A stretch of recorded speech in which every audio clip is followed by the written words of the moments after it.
કેમ્પેનમાં તો બહુ બધા લોકો જોડાયા જ્યારે મેં કહ્યું કે હું તમારા ત્યાં આવીને પ્લાન્ટેશન કરીશ. લોકોની રિક્વેસ્ટ આવી અને હું અદિતિ પહોંચી ગઈ સજાનંદ કોલેજ.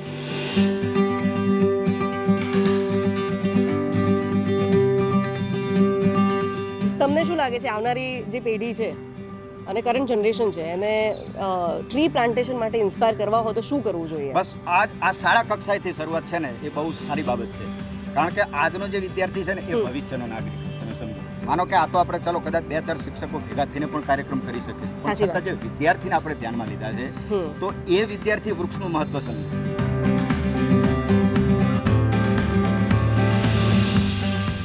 પ્લાન્ટેશનની શરૂઆત છે ને સ્કૂલ સમયથી થઈ જાય ને તો મજો પડે. અહીંયાથી અમે લોકોએ સીધી મુલાકાત લીધી આરોહી પ્લોટની. તમે બે કેમ પ્લાન્ટેશન કરવાના છો, ટ્રી પ્લાન્ટેશન? ટેલ મી.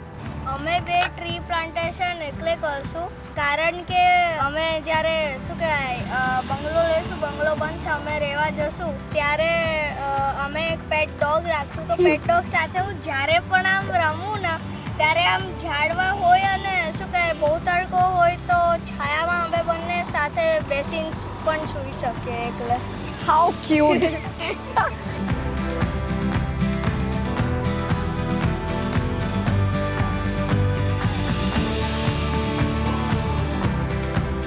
તો આ કેટલામાં નંબરનું ઝાડ છે તમારું?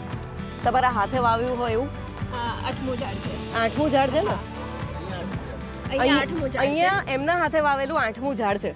એકચ્યુઅલી અમારે જ્યારે પ્લોટ લીધો ને ત્યારે 2 મોટા ઝાડ હતા, બહુ સરસ હતા, પણ આમ કે આમ જીવ બળતો હતો કે એને કેમ કાઢવા એમ. એટલે ત્યારે નક્કી કર્યું કે આપણે 2 કાઢીએ છીએ, વધારે વાવીશું એમ.